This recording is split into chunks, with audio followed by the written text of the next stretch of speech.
le mélanger. Tu ne dois pas le mélanger. Tu ne dois pas mélanger Fatiha avec Ruku. Beaucoup de gens mélangent ça. Tu ne peux pas mélanger Surah avec Ruku. Beaucoup de gens mélangent ça. Comment? Tu vas voir personne. Alhamdulillah Rabbil Alamin Ar-Rahman Ar-Rahim Siratal Ladhina An'amta Alaihim Ghayril Maghdubi Alaihim Waladdallin. Bismillahir Qul huwallahu ahad Allahu samad lam yalid wa lam yulad wa lam yakul lahu kufuwan ahad. Allahu Akbar. Il a mélangé il a mélangé Surah avec quoi? Avec Takbir. Si tu as fait ça, est-ce que tu as prié? Il y a les imams aussi comme ça, imam. Et puis il a accepté de prier devant les gens avec ces prières-là. Yom al-Qiyamah, je ne sais pas quelle question il peut répondre. Or que le prophète alayhi salatu wa salam a dit, celui qui accepte d'être l'imam, si c'est bon, c'est pour vous tous. Si c'est gâté, ça n'engage que lui. C'est comme ça que le prophète a dit. Si quelqu'un a accepté d'être imam, si c'est bon, hein, c'est pour vous tous. Mais si au cas contraire, ça l'engage que lui. Qu'Allah nous facilite la tâche. C'est pas facile. Hein?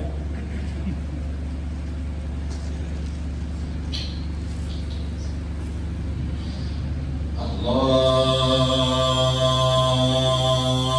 Akbar, Allahu Akbar, Allahu Akbar, Allahu Akbar. Ashhadu an la ilaha illallah.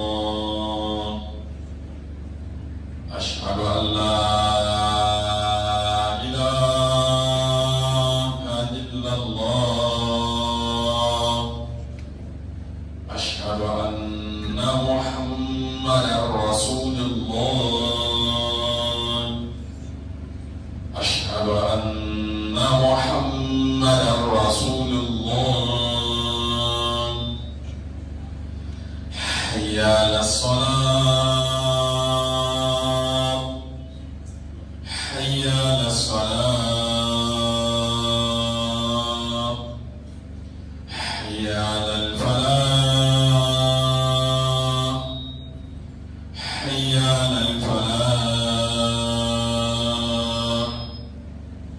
الله أكبر، الله أكبر. لا إله.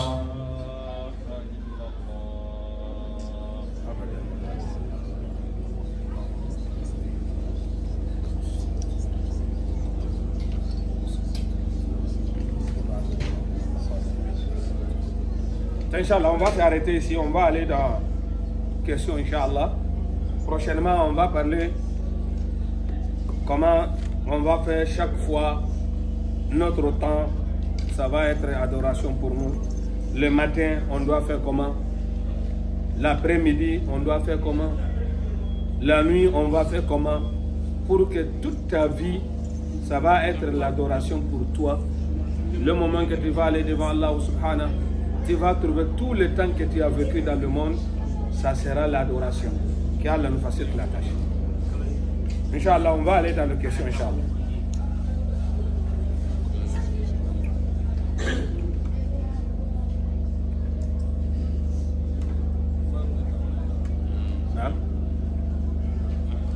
Il n'y a pas de question? Non. Wa alaykum salam. Non? Pardon? Attends d'abord, attends d'abord. Attends, ils n'ont qu'à rester. Voilà. Hein? C'est bon? Voilà, c'est bon comme ça. Ah, mon frère, tu dis?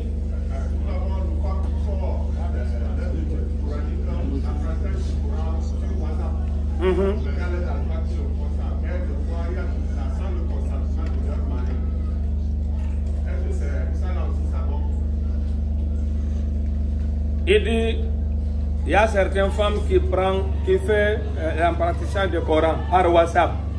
Mais ça veut dire que sans accord de mari, c'est pas ça? Est-ce que le mari,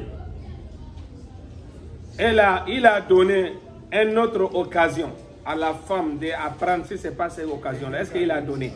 Ou bien lui, il ne veut pas seulement? Ce n'est pas que le mari ne veut pas. Le mari l'a encouragé même d'aller faire, d'aller à l'école pour être parmi les femmes et apprendre beaucoup de choses à ce moment. Il n'y a pas de problème. C'est pas haram si quelqu'un qui l'enseigne, il ne laisse pas avec la personne même place. La personne lui envoie cours, il écoute. Il n'y a pas de problème. Tu sais, parfois, il y a, pour apprendre là, il y a certains gens, parmi les gens, il a honte. Ok? S'il est seul, il peut accepter. Toi, il faut faire effort seulement, ta femme n'a qu'à apprendre. Est-ce qu'on a bien compris? Ça, c'est pas haram.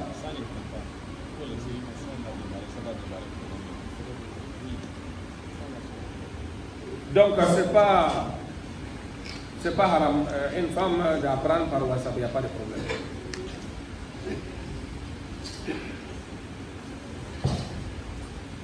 Ça, c'est, Inch'Allah, c'est l'aide de facilitation. Ok? Il y a certains qui prennent même cassette de Coran, il met. Hein? Il apprend avec, il n'y a pas de problème. Moi, je connais quelqu'un qui a mémorisé le Coran avec le cassette. Il n'y a pas de problème. Ça, c'est pas haram, Inch'Allah. Non.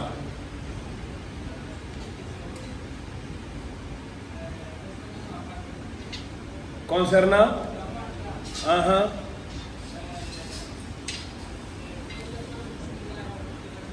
concernant quoi?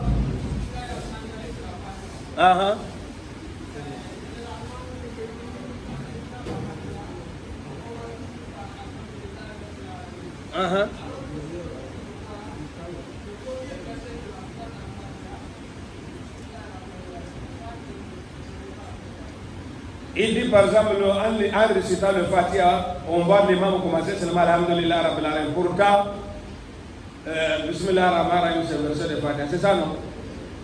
Qui t'a dit que l'imam ne dit pas Fatiha? Et Bismillah Rahman Rahim.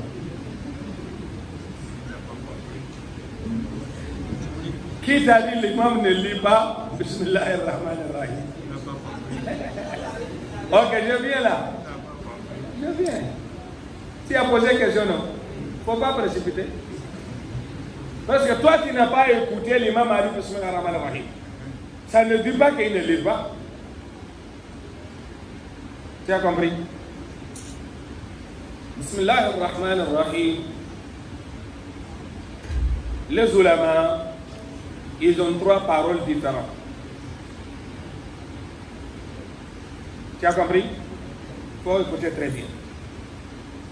La première parole, c'est la parole de l'imam Shafi'i, rahimahullah. Il dit tout le Coran, Bismillahirrahmanirrahim, ça ne compte pas dans les ayats, sauf 2 places dans le Coran. Combien? Il dit tout Bismillahirrahmanirrahim dans le Coran, ce n'est pas parmi les sourates, sauf 2 places seulement dans le Coran. Pour Surat al-Fatiha, ça c'est un. Il dit pourquoi? Il dit presque le Coran, Sab al-Madani, c'est 7 ayats. Si tu as levé Bismillah ar-Rahman ar-Rahim dedans, ça va te laisser combien? 6. Lui, il dit si c'est comme ça,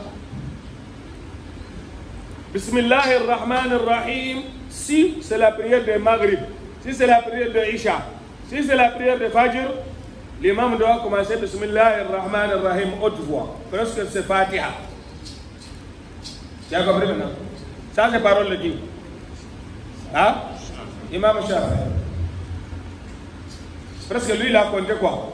Il a compté le nombre de versets. C'est un. Deuxième Bismillah ar-Rahman ar-Rahim qui est dans le Coran. Parmi les sourates, c'est Surat al-Naml. Innahu min Sulaymana. Wa innahu Bismillahir Rahmanir Rahim. Imam Malik, Il dit La tustafu salatu bi bismillah. Lui, il dit on ne commence jamais la prière avec Bismillah ar-Rahman ar-Rahim haute voix. La sirran wa la jahra. Pourquoi? Il dit ce n'est pas qu'on dit que c'est versé ou que ce n'est pas versé. Le prophète a dit Sallu kama ra'aytumuni usalli. Personne n'a jamais vu le prophète a commencé par Bismillah ar-Rahman ar-Rahim. Tu as écouté sa raison? Hein? C'est pour cela, Mazhab Malikiya, et ne commence pas Bismillah ar-Rahman ar-Rahim. Ça fait deux. Le troisième, c'est Hanabila. Ils ont dit oui, c'est vrai. On n'a pas écouté le prophète de lire Bismillah ar-Rahman ar-Rahim. Mais ça ne dit pas qu'il ne lit pas. Parce qu'on n'a pas preuve à l'appui qu'il n'a pas lu. On dit on n'a pas écouté. Pour sortir, on a dit Bismillah ar-Rahman ar-Rahim à voix basse. Maintenant, on va sortir Alhamdulillah Rabbil Alamin. C'est comme ça que est proche de la vérité. Pour ne pas tomber carrément Bismillah ar-Rahman ar-Rahim. Et de ne pas encore faire comme que le prophète n'a pas fait. Tu as bien compris? C'est pour cela qu'on dit Bismillah ar-Rahman ar-Rahim, c'est à voix basse. C'est clair maintenant? C'est clair maintenant? C'est clair maintenant? Ah, alhamdulillah. Je pense que c'est clair pour tout le monde. Ah. Quoi? Al-Itikaf. Ça là c'est déjà fini. Il faut laisser ça. On a déjà fait ça. Qui a l'accepté? Tu es rentré dans l'Itikaf? Tu fais quoi?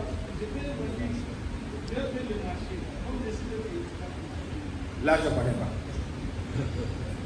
Voilà, ça, là, je ne connais pas. Tu as été quand tu es là et puis tu vends au marché. Moi, je ne connais pas ça. Voilà, je vais faire recherche. Là, je ne connais pas. Je ne peux pas te dire ce que je ne connais pas. Voilà. Parce qu'autant de prophètes, là, s'ils ont rentré, ils ont rentré. Mais tu sais, il y a beaucoup de choses que les ulama cherchent. Ils cherchent solution de ça.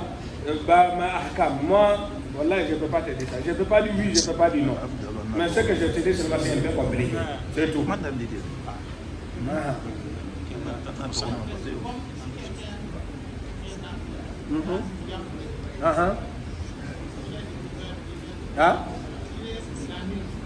Il a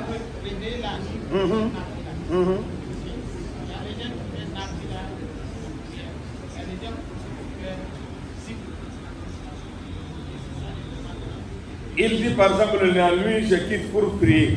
Il y a certains qui font prière. Il y a certains qui font seulement subhanallah, subhanallah. C'est quel qui est meilleur pour faire tous les deux, c'est ça qui est meilleur. Ok? Il faut prendre une partie de temps, tu pries. Une partie de temps, tu fais askar. On a bien compris? C'est ça qui est meilleur. Par exemple, tu quittes la nuit. Si tu peux faire 4 rakas par exemple, d'habitude tu fais 4 rakas, ou bien tu fais par exemple 5 rakas avec witr, tu prends peut-être 10 minutes, 30 minutes, tu fais Allahumma salli ala Muhammad wa astaghfirullah, wa subhanallah, walhamdulillah, wa akbar, c'est très bon, c'est comme ça Imam Shafi'i a dit. Pour mélanger tous les deux, c'est ça qui est bon. Parce qu'Allah subhanahu wa ta'ala dit, alladhina yadhkuruna Allah qiyaman وقعودا وعلى جنوبهم ويتفكرون في خلق السماوات والارض. Parfois même tu ne fais pas zikr, tu ne fais pas la prière, mais tu fais qiyam al-layl.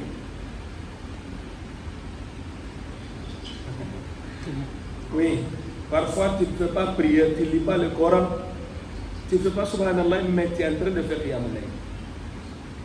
الذين يتفكرون في خلق السماوات والأرض ربنا ما خلقت هذا باطلا سبحانك فقنا عذاب النار. Parfois la nuit profonde tu sors, tu regardes en haut, tu regardes et tu dis oh Dieu est grand.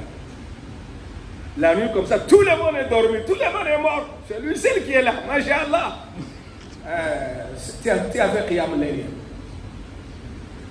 Parfois tu te restes dans la maison, tu as été toute l'ampoule, tu es là, tu penses. Un jour je serai dans le kabour là, ça sera comment? Tu penses à ça. c'est Qiyamul Layl. Mais pour nous, il y a certains, Imam Thawri, il a fait Salatul Isha, il est venu à la maison, il a fait Teraka. C'est son habitude. S'il fait cela à la mosquée, il fait Teraka. Après, il va aller dormir. Il est venu, il a fait Teraka, il a fait comme ça. Il a pensé au Mal Qiyama.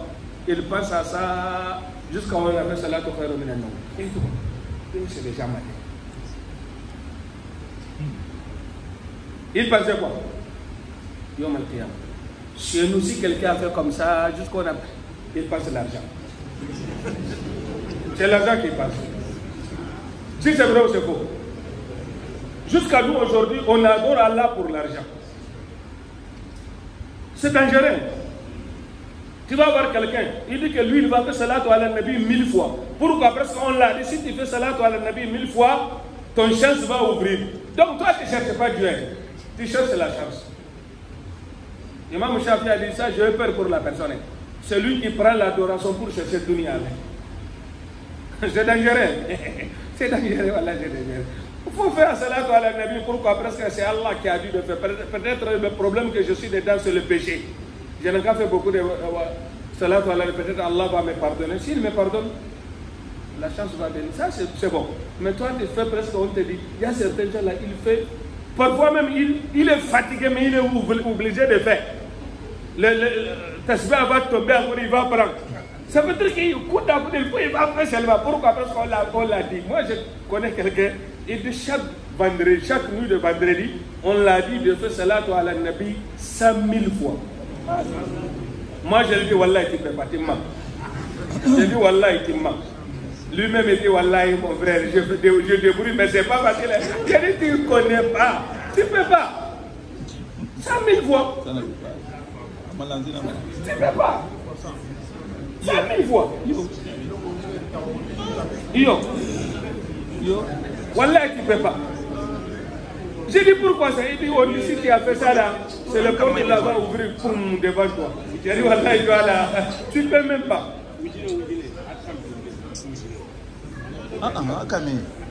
Kame ou Djineta? Kame ou Djineta 100 000 fois. J'ai dit, Wallah, tu ne peux pas. Est-ce que personne ne peut faire ça? Une seule nuit. Finalement, tu ne dis rien. Tu pousses seulement. Wallah. Tu n'as pas mis un safoula parfois. Lui-même, finalement, tu ne peux même pas parler. Il ne faut pas s'amuser avec le nom d'Allah subhanahu wa ta'ala. Wallahi. Quand il dit astaghfirullah wa atubu ilayh, une seule fois, si c'est réel là, c'est plus mieux que celui qui va 60 000 fois. C'est le nom d'Allah. Nous, on cite le nom d'Allah comme ce n'est rien. Mais quand on veut sortir l'argent, voilà, là, vraiment, on dit, il a payé sa maison là, 20 millions. C'est comme 20 millions. Mais subhanallah, subhanallah. Tiens, regarde notre vie là. Est-ce que c'est vrai ou c'est faux? Si on va parler de l'argent là, on va d'abord régler notre visage, l'angle avant de parler. Mais si c'est le nom d'Allah, subhanallah, avec ça, comment on va s'en sortir? Il faut que Allah n'a qu'à être dans ton cœur. Voilà. Quand tu dis Ya Allah, toi-même tu sais que tu as dit quelque chose. C'est à ce moment-là, Allah va te répondre. Les choses comme ça, là, salatu ala nabi 2000 fois, 3000 fois, qui t'a dit ça? Qui t'a dit? Le prophète alayhi salatu wa sallam n'a jamais dit à quelqu'un de faire salatu ala nabi 1000 fois, 2000 fois. Non. Il dit, tout celui qui va dire Allahumma salli ala Muhammadin wa alihi wa sallam une fois, Allah va prier sur toi 10 fois. Ou bien, c'est tout. Chacun n'a qu'à faire ce que tu peux faire. Ne commence pas ce que tu ne connais pas, tu ne peux pas finir. L'adoration ne finit pas. L'adoration, ce n'est pas que je vais faire une semaine, je vais arrêter. Non, ce n'est pas ça l'adoration. Wa abudu rabbaka hatta ya'tiyaka al-yaqin. Khayrul a'mali adwamuha wa in qalb. Le meilleur adoration, c'est ce que tu peux continuer, même si c'est petit. qu'Allah nous pardonne.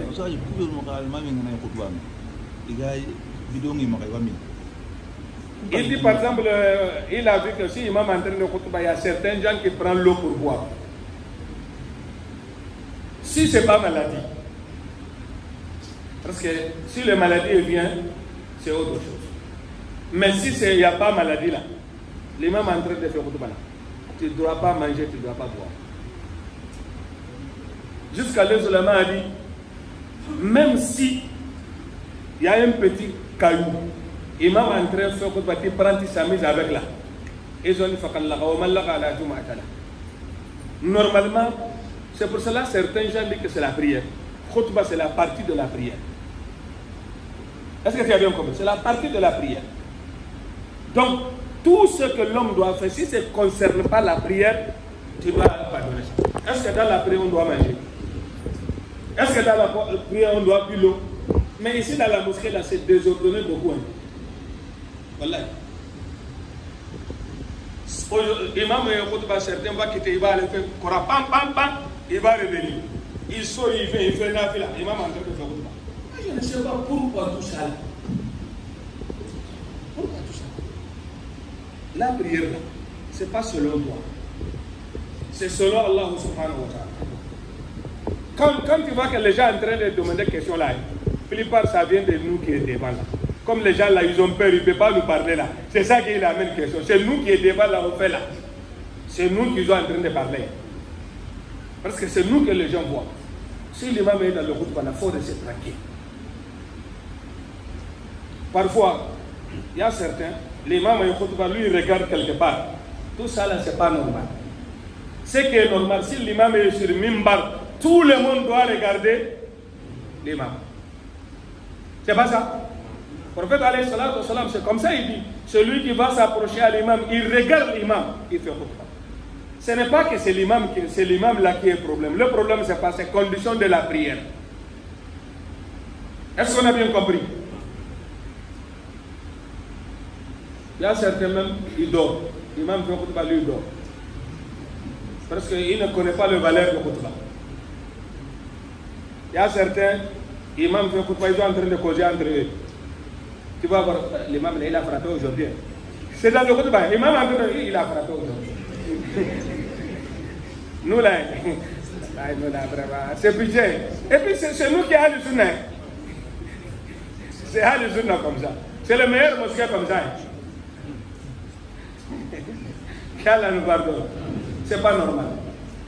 Mais si la personne est malade, il ne peut pas rester sans prendre l'eau. À ce moment-là, c'est sorti indépendant de la volonté de l'homme. Est-ce que c'est clair? Sinon, at-taharrukat al-qawi inda al-khutbah la yajuz. Jusqu'à là, même le sulama a dit, même si l'imam a parlé le nom du prophète alayhi salatu wa salam, nous sommes sallallahu alayhi. Non, il dit on doit faire ça quoi? Est-ce que c'est clair? Chacun n'a qu'à chercher un livre qui te enseigne Ahkam al-Jumu'ah. Il y a français, il y a anglais. Tu vas lire les conditions de Jumu'ah. Comment tu vas venir, comment tu vas t'asseoir, comment tu vas finir pour partir à la maison. C'est clair? Allahumma shahadu fa inni qad ballagt. Allah, tu es témoin, j'ai déjà dit. Wassalamu alaikum.